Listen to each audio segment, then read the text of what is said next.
Fala pessoal, tudo bem? Hoje no Fatos Curiosos, nós decidimos ir atrás de um dos fatos curiosos que mais vem chamando a atenção das pessoas nos últimos anos. Sete Além, afinal, real ou apenas a criação e o escritor interessado no efeito Carlos Castaneda? Não sabe nem quem é Carlos Castaneda? Então fique tranquilo e assista esse vídeo inteiro e você vai entender o que eu estou falando. Já aproveita e curte o vídeo, inscreva-se no canal e já dá aquele joinha para a gente conseguir melhorar ainda mais o que a gente vem fazendo. Estão prontos para viajar? Então vamos nessa!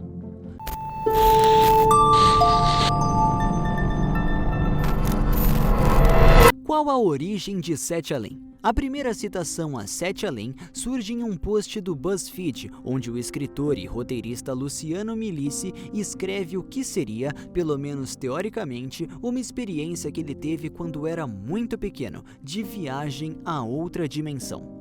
É o tipo de história que já ficou amplamente conhecida em jogos e filmes. A pessoa, de repente e sem perceber, acaba parando em um universo paralelo sujo e decadente, onde as pessoas têm olheiras profundas e um temperamento malicioso.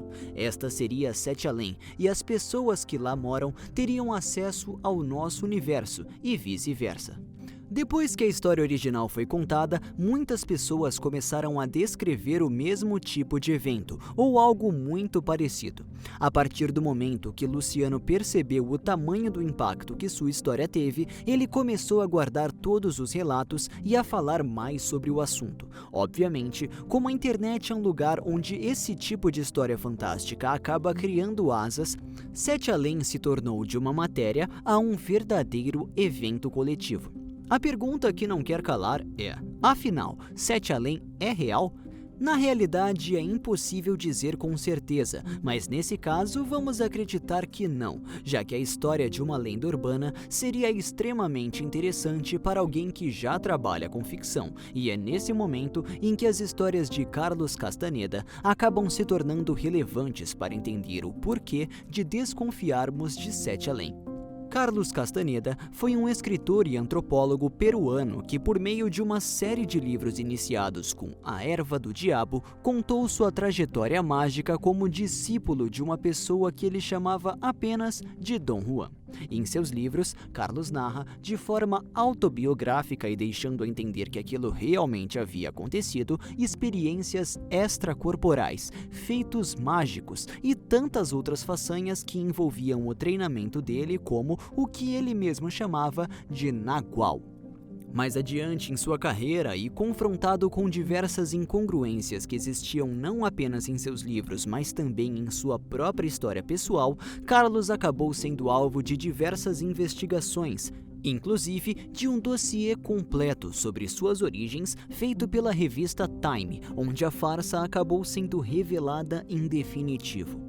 É possível traçar algumas correlações entre as histórias de Castaneda e de Sete Além, mas é injusto condenar o Luciano usando a história de Carlos, já que não existe nenhuma indicação de que ele tenha usado de má fé em momento algum. Outro aspecto que muitos argumentam a respeito, defendendo a existência de Sete Além como uma realidade, envolve o fato de que milhares de outras pessoas também afirmam que acabaram nesta terra de pesadelos, sendo que nenhuma delas tinha qualquer relação ou mesmo conhecia o autor original. Algumas delas afirmam que as ocorrências relacionadas a Sete Além seriam apenas uma possível atuação do conhecido efeito Mandela. Mas o que o Nelson Mandela tem com isso? Nada. Fique tranquilo, você vai entender agora mesmo. O efeito Mandela não tem relação com algo que o Nelson Mandela fez, mas com o fato de ele estar vivo ou morto. O efeito Mandela foi anotado inicialmente por Fiona Broom, pesquisadora de eventos sobrenaturais. Tudo começou quando ela acreditou que Nelson Mandela teria morrido na prisão durante os anos 80, sendo que ele só veio a falecer no ano de 2013, depois de ter sido liberto e ainda ter sido presidente da África do Sul. Se fosse apenas talvez ela, a se enganar, poderia simplesmente ter ocorrido de ela ter se lembrado errado, mas acontece que várias pessoas tinham a mesma sensação. E as mesmas pessoas também se lembravam, por exemplo, de episódios de Jornada nas Estrelas que nunca existiram. A isso foi dado o nome de efeito Mandela. É algo extremamente interessante a respeito da psique coletiva, sendo que um dos casos mais curiosos dos últimos tempos, no Brasil, envolve o atentado das Torres Gêmeas de 2001 e o que estava passando na Rede Globo na hora do atentado. Muitas pessoas juram que a atração que estava sendo exibida no momento do atentado era o desenho japonês Dragon Ball Z. Mas o que a grade do dia diz e o que estava sendo exibido no momento exato do atentado era a produção nacional envolvendo bonecos Garrafinha. Qual a explicação para isso? De acordo com as teorias, o efeito Mandela acontece porque existem diversos mundos sobrepostos e, sem que percebamos, passamos de uma realidade a outra, o que corrobora totalmente com a teoria de Sete Além.